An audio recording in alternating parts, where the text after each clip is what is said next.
عورتوں کا مزار پہ جانا حرام ہے، لیکن کبھی کسی نے یہ بھی کہا کہ ولیمے میں بھی جانا حرام ہے؟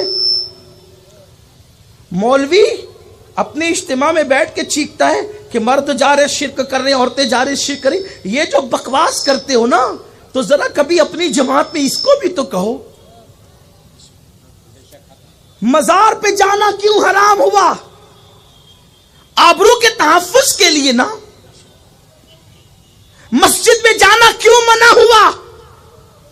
مجھے بتایا جائے جس مذہب نے عورت کی عزت کی حفاظت کے لیے عورت کو مسجد میں آنے سے منع کر دیا، اس مذہب کے ماننے والوں کے یہاں ولیموں میں بن ٹھن کے جانے کا جواز کہاں سے نکل آیا؟ یہاں تو مذہبی لوگوں کی عورتیں بھی جا رہی ہیں۔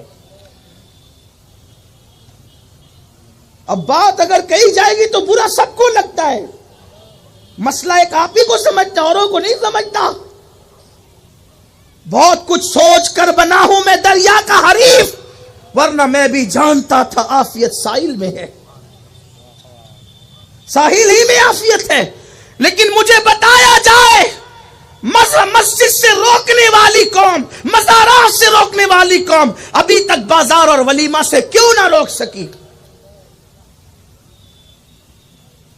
وہ بھی بے پردہ ہے، کوئی اس کے خلاف بولنے والا؟ وہ بھی بے حجاب بن سنور کر وَقَرْنَا فِي بُيُوتِكُنَّ۔ یہ پردے کے تین حصے ہیں، ایک درمیانہ، ایک معذورانہ، اور ایک سب سے اعلیٰ ولیوں کا پردہ۔ سب سے اعلیٰ قسم پردے کی ہے وَقَرْنَا فِي بُيُوتِكُنَّ، اور ڈائریکٹ خطاب یہ ان سے ہو رہا ہے جن کے بستر پہ قرآن نازل ہوا ہے، جن کے بستر پہ قرآن آیا ان کو کہا جا رہا ہے وَقَرْنَا فِي بُيُوتِكُنَّ، اپنے گھروں میں بیٹھی رہو۔ مجھے شاید کوئی میری معلومات میں اضافہ کرے اس معاملے میں کہ رسول اللہ کے دور میں کوئی ولیمہ ہوا اور اس میں خواتین کی شرکت ہوئی ہو، کوئی ذرا اس میری معلومات میں اضافہ کر دے۔ میں کوئی علامہ نہیں ہوں، کوئی محقق اور مفتی نہیں ہوں، لیکن مجھے بتایا جائے حضور علیہ السلام کے جتنے ولیمے ہیں ان ولیموں میں شرکت صرف صحابہ کی۔ سورۃ الاحزاب اٹھا کے دیکھو، اس کا ان آیتوں کا شان نزول اٹھا کر دیکھیں، اور پھر چلیے اگر با پردہ جاتی تو کوئی گنجائش کی صورت تھی، لیکن بے نقاب بے حجاب بن سنور کر دن بھر بنتی ہے اور پھر جاتی ہے۔ پھر اس میں ہنسی ہے، مذاق ہے، غلط ملت ہے، بے پردگی ہے، پھر ویڈیو شوٹنگ ہے۔ ویڈیو شوٹنگ کرنے والے مسلمان بھی نہیں ہیں۔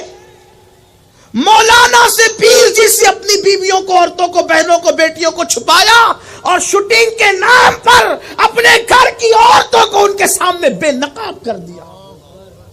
اس قوم پہ لعنت نہیں برسے گی تو کیا ہوگا؟ لوگ کہتے ہیں ہندوستان میں مر رہے، پٹ رہے، یہ ہو رہے، ارے کیوں نہیں ہوگا؟ قدرت جب لعنت کر رہی ہے تو رحمت تم پر کون بھیجے گا؟ قدرت جس قوم پہ لعنت کرے رحمت کون بھیجے گا؟ آپ جانتے یہ جو ناجائز اور حرام تعلقات کی لعنت شادی شدہ اور غیر شادی شدہ لوگوں کے درمیان قائم ہوتی ہے، اس کا سب سے بڑا اڈا اس وقت شادیوں کی محفل بن چکی ہے، نکاح کی محفلیں بن چکی ہے۔ ایک گھر سنورتا ہے، ایک گھر سجتا ہے، ایک گھر بستا ہے، اور سینکڑوں گھر اجڑنے کی بنیادیں اسی ایک بسنے والے گھر کے درمیان پیدا ہو جاتی ہے۔